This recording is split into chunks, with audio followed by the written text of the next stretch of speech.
Here we have the 85 Shadow 500 VT500C tank getting cleaned out. I've had it sitting with vinegar in it for a day or two.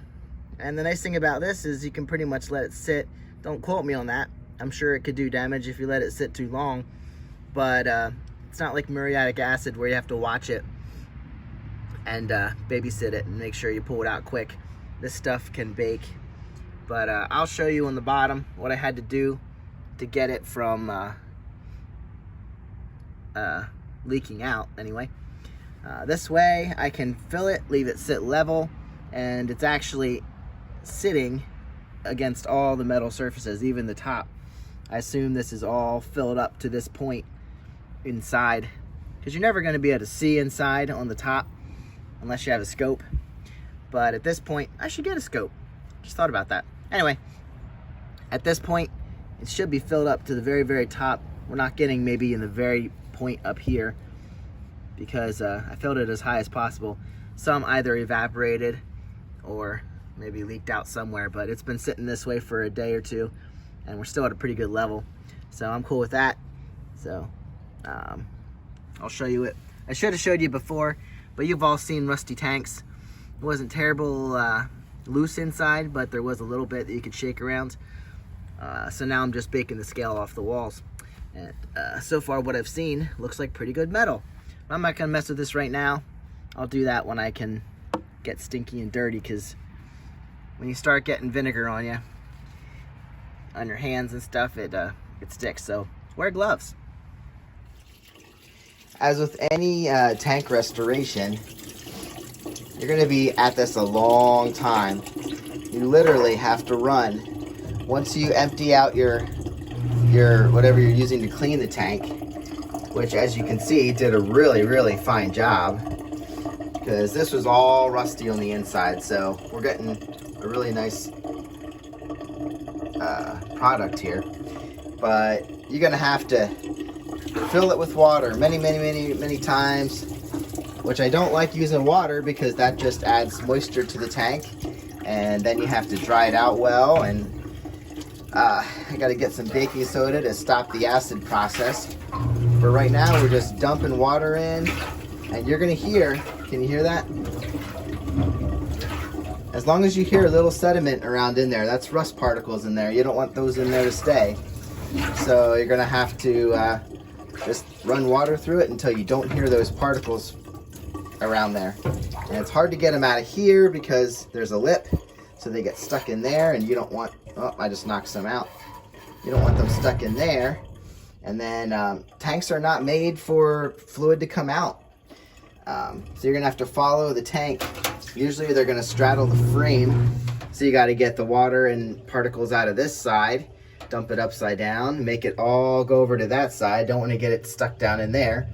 You need to go out that little hole. So you can see all the stuff that's still coming out. I'll show you the stuff that came out earlier. But yeah, you gotta just shake this around until you're not hearing anything coming from the inside. Okay, I filled this up with water, sloshed it around probably for the last half hour. I'm still hearing a little bit of what sounds like sand inside when I shake it. You can do this time and time again. The one thing you're gonna notice is this is not as shiny. It's already starting to flash rust just while I'm shaking water around. I mean, you saw how good that looked a minute ago. So what we need to do is get this all rinsed out and then dry it so that none of this comes back. It's a very fast process when this starts to rust again, because that bare metal in there. You asked me, why don't I throw some ball bearings in there or bolts and nuts? Because you have to get them out. So I don't like to do that when I don't have to. I've tried it before, and this process just seems to be good. I still want to get all the junk out, but what I'm gonna do is fill it back up with the vinegar again, so we can just get all this taken care of again. Most of the sediment is out, and hopefully the rest, that's water you can hear there, but still a tiny bit of what sounds like sand in there. little bit of rust particles. But this is not an easy process. It's not fun. It's one of the most time-consuming and maybe physical, laborious processes when you're working on bikes. It just takes a lot of time to shake it around and try and get that stuff out. So I'm gonna fill it back up. Hopefully, I mean, all this will almost instantly be removed, but let it soak for another day or so, come back and work on cleaning the rest out. But I'll show you what was in there when I dumped it out originally. Okay, we're back to dump this vinegar out again. I'm gonna dump it into my pan so that I can then dump it into my containers to reuse. And you can see here, there's just rust pretty much free wiping. I mean, it's coming right off. So I think our job is done. I'm gonna start dumping this out of the top here and show you what we got. Okay, well, there you can see inside. This can just be wiped down around the outside, no big deal. But you see we got some really good, nice metal in there. There's a little bit of sediment. Not sure I'm gonna get all of it out, but that's why we put a fuel filter on, just to catch anything that might come through. It's definitely looking really good. I am kind of surprised that we did still get this much junk out of there. That's just from dumping it out. I did take the bottom off so I could dump it out of there.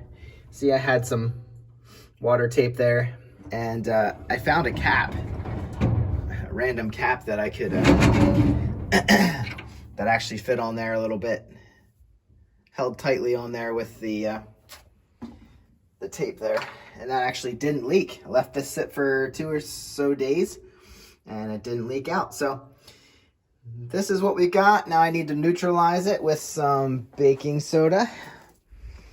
I've never noticed a problem if you didn't do this, but everyone says we should, so baking soda and water it is. Dump the baking soda in there, then I gotta add water. Then I'm gonna have to rinse it out with oil or acetone. I got some acetone, I think. Ooh, I don't think I want that big piece in there. Ooh, you hear that? It's doing its thing in there, so I better rinse this out with water. Then I'm gonna go get acetone so I can neutralize this stuff. All right, guys. Baking soda and water. So now it should be neutralized. So the acid should not be doing its job anymore. Looking good. Looking good. Okay, so now I'm trying to get all the water out, and then I'm going to put in acetone because that's going to dry. And it should suck up all the moisture. Maybe we can get the water out with that. Well, I'm still trying to get everything out of the bottom of the tank. But last thing we need to do is dry this up so it doesn't flash rust. And it probably wouldn't because it's not water now, it's acetone. But let me say something while I'm at it. I'm telling you that I'm using acetone, and then I realize that's like a paint thinner. So be very careful on the outside of your tank. This is pretty well clear coated yet, but paint thinner is going to eat right through anything that's not clear coated. And if you leave it sit on clear coat, it's probably going to mess up your clear. This is a pretty decent tank. It's not the best, but it is factory paint, so I want to save that. So I did rinse it off with water, wiped it down. So just be careful with your finish if you're dumping paint thinner in your tank. So I'm going to dry this out. Hopefully I can get everything out of the bottom, and then she'll be done.